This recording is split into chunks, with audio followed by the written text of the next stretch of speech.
This video is going to be a bit different from the ones that I usually make, and is the first part of a series of videos that I'm planning to make over the next couple of months. There are a lot of ideas, concepts, and issues that I think are important, but don't really fit well into the usual format of videos that I make about all of the things that I'm doing in the gardens, or I find that I can only partially introduce them. I also thought that it would be useful to take the time to explore some of the things that I've learned in this Red Gardens project in a more cohesive way. So this series of videos will focus on some of the bigger picture issues and try to summarize my developing ideas about different approaches to growing our own food. But this first video will focus on the context in which I found myself in the Midlands of Ireland, spending a lot of my time and energies growing food and trying out so many different things in this project and making videos about it all.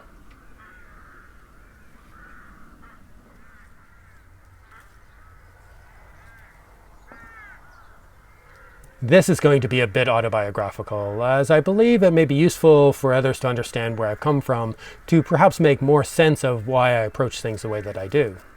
And I often get asked what kind of training, experience, or education that I've had that's relevant to all of this, and I don't really have a simple answer for that. For starters, I grew up in Canada, close to a major city, but in a small valley that had been the site of substantial limestone quarries 100 years earlier, where I witnessed the gradual process of natural regeneration. I lived beside a river while I was growing up and spent a lot of time exploring what had become a beautiful wooded valley, while the expanding suburban infrastructure and lifestyle got closer every year, so I existed in two very different worlds. And when I was still a kid, but old enough to really appreciate things, my family moved to a fairly remote part of Africa for 2 years, followed by an extended travels through Asia. I learned so much during those few years and saw the impacts of colonialism, poverty, privilege, racism, and environmental degradation. A lot of which I didn't really understand until many years later, and I'm still unpacking some of it.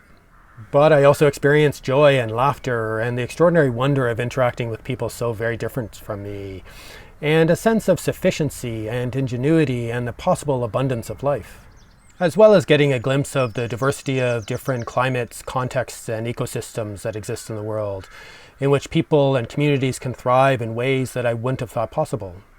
And after more than 2 years, we came back to Canada, to the same house, with the same neighbors, and the same school, and the same friends, but I was completely different.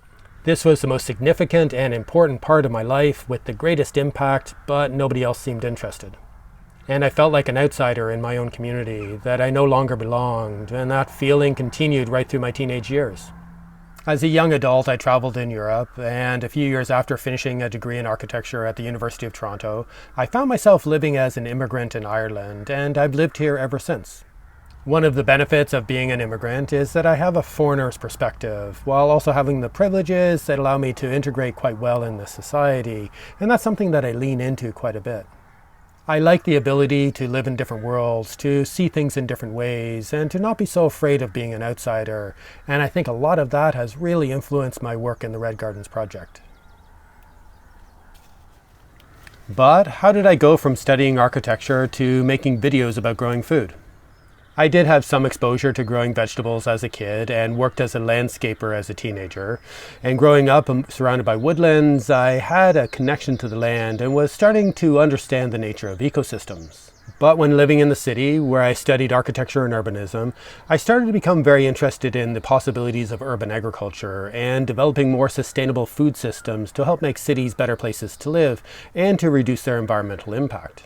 When I moved to Dublin, Ireland, I became involved in an independent think tank that focused on the interactions between social, economic, environmental, climate, energy, and food systems. I was interested in understanding the diverse threats to food security within this context, and to gain a better understanding of the possible roles of food systems in reducing environmental impact and increasing resilience at a personal, community, regional, and global scale. I helped to organize presentations and lecture series and larger conferences and got involved in policy development, trying to share ideas and change the world. All of this was essentially theoretical, disseminating information and building on the ideas and work of others who had a lot more direct experience than I had. And while I became aware of a huge range of different possibilities, ideas, and approaches, I wasn't really sure what would actually work in different contexts. And in all of this, I kept coming back to the fairly simple idea that a lot of the issues and problems in the world could be helped or partially resolved if more people grew more of their own food. And that has been my focus for many years. So I had this idea that I wanted to focus on helping more people grow more of their own food. This was something that I felt could have so many wonderful benefits and could help address some of the problematic issues in the world. But I was living in Ireland at the time, where very few people were growing any of their own food, far fewer than any other place that I'd visited.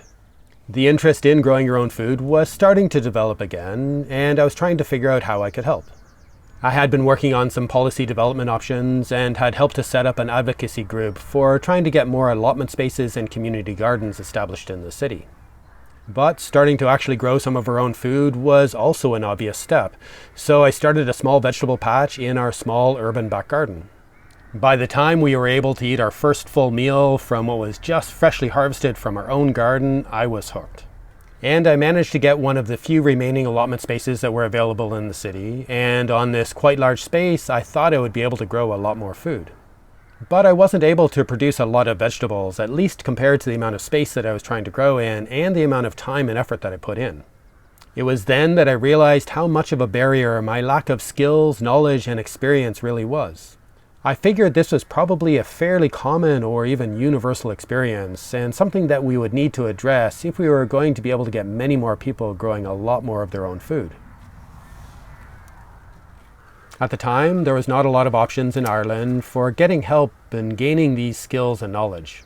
Very few people were growing at a small scale, so there wasn't that community of experienced people who might be able to help. Courses and formal education options were limited, and those that were available were generally focused on commercial scale growing, and it was an expensive and time-consuming route. And YouTube was not the amazing resource that it has become today. So that left me with books as the main way to gain knowledge and learn from the experience of others.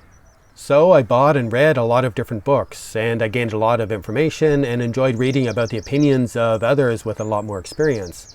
But I also became quite confused, as a lot of the different books were telling me to do things very differently. I didn't feel that I had developed enough of an understanding of everything to be able to determine which approach or method was the best for our context. And I thought it would be really interesting and useful to try them out and compare them. It seemed that setting up a few gardens or plots that were managed using different methods would be a useful thing that I would be able to contribute, and it would help me to gain a lot of experience, skills, and knowledge in growing food. I felt that a research and demonstration project like this would help to fill the gaps in knowledge and understanding about different methods of growing food within this context, and to provide some real-world data that I also thought was missing. And this type of exploration seemed to fit better within my strengths and interests and my personality, especially as I didn't feel I was being very successful or useful working within the realms of policy development and advocacy.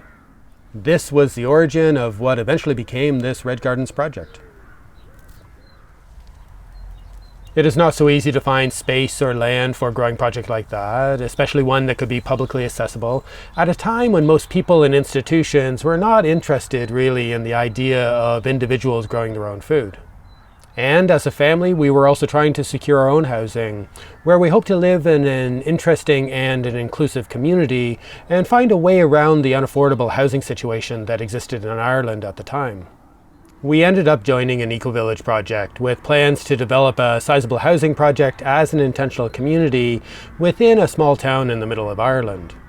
This was moving away from the urban environment, which I felt was a more interesting and useful place to work, but it did provide access to common land that could be used for growing projects like the one I wanted to create. So years ago, before we even started the development project or even moved into the area, I started working on a couple of gardens using different methods, trying to do all of the work that was needed on weekend trips. The gardens didn't get the attention that they needed for quite a few years, as we focused on getting the development started and then spending a few years building our own house. And then I worked for a while with the recently established community farm, but unfortunately that didn't work out for me.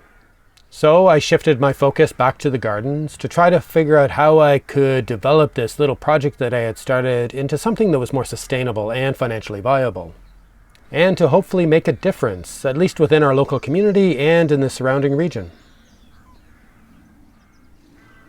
I needed to earn a livelihood from all of this if I was going to spend a lot of time at it, or at least I needed to earn enough to allow me to keep going. At the smaller scale that I've been working at, and with all the different explorations that I'm doing, simply selling the surplus vegetables is not enough to support the effort. There are not really any governmental or institution sources of stable funding for a project like this, but when I started, I thought I would learn a livelihood mainly through running place-based courses. That didn't really work out, mainly because we're not close enough to large population centers, and I wasn't good at promotion, no one knew who I was or anything about this crazy little project that I had started. So courses were not really an option back then, but I think things have changed enough that it might be viable for me to run a few courses in the near future. Writing a book was also a possibility, but it didn't really fit well for me, especially when I was still learning so much. But I think I might be getting to the point where writing a book might be a useful thing to focus on.